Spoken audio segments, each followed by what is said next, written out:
Hey there, Psych2Goers. Welcome back to our channel where we talk about all things psychology. Do you know anyone who's suffering from depression?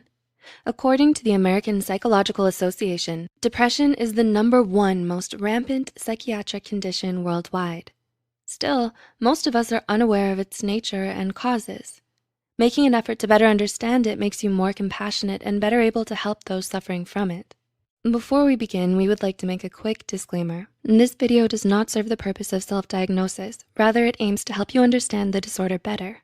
With that said, here are 8 of the most widely researched causes of depression. 1. Stressful life events. Is an event causing you unusual stress lately? Most people who develop depression report experiencing a stressful life event in the recent past, like being in an accident, losing a job, getting a divorce, having a child, or experiencing a death in the family. Stress, however, is highly relative, and while not everyone who goes through these things becomes depressed, that doesn't mean that the people who do become depressed are just overreacting. We all react to stress to varying degrees. For example, the end of an important relationship may cause a person a lot more emotional distress than they know how to cope with, leading them to spiral into depression. 2. Learned helplessness. According to the theory of depression, pioneered by Martin Seligman, the founder of positive psychology, people succumb to depression when they feel powerless against the negative events of their lives. This happens when they have what psychologists call a depressive attributional style, which has 3 main characteristics. Number 1 is internal. This bad thing that happened is because of me. Secondly, it's stable. This bad thing will keep happening to me. And lastly, it's global. Everything in my life is bad. This kind of thinking is especially common in those who become depressed at an earlier age, and it fosters a strong sense of hopelessness that negatively impacts them for the rest of their lives. 3. Negative cognitive styles. This is all my fault. This sucks. Everyone doesn't care about me. Do you relate to these expressions? These are what Beck called cognitive distortions or problematic patterns of thinking. Famous for developing cognitive behavioral therapy, Aaron Beck believed that depression was the result of a tendency to perceive events in a pessimistic way. Choosing to see only the negative side of a situation or fixating too much on a minor mistake leads to development of depressive symptoms in people as well. 4.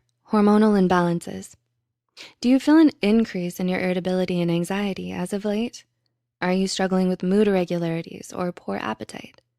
All of these are related to hormones in the body, mainly serotonin. Like other disorders, depression also has its roots in hormonal imbalance. Studies show that low levels of the hormone serotonin might be responsible for the development of depression. This is because the primary function of serotonin is to regulate our emotions, and any imbalance negatively affects our mood. 5. Overactive endocrine system.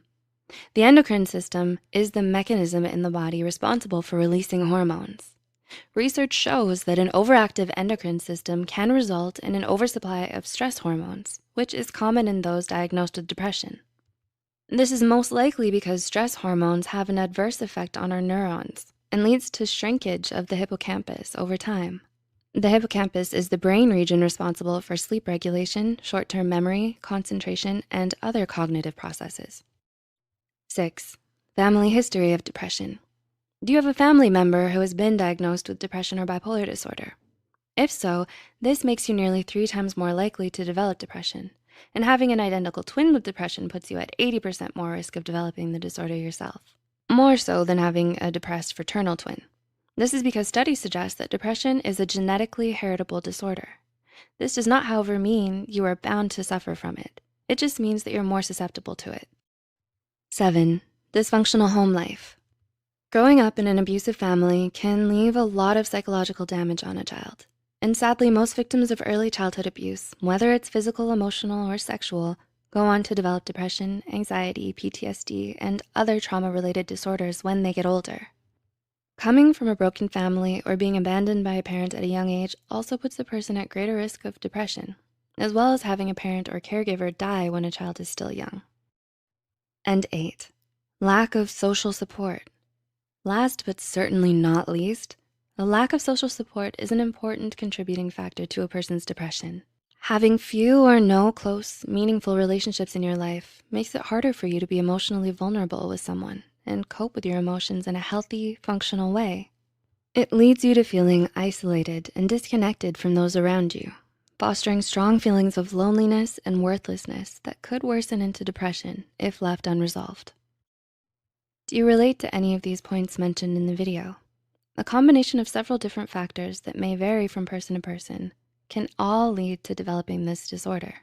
So if you feel that you may be suffering from depression or know someone who is, don't hesitate to reach out to a mental health care professional today and get the help you need. If you found this video helpful, be sure to share it with someone who might also benefit from it. Like this video and subscribe to Psych2Go for more content.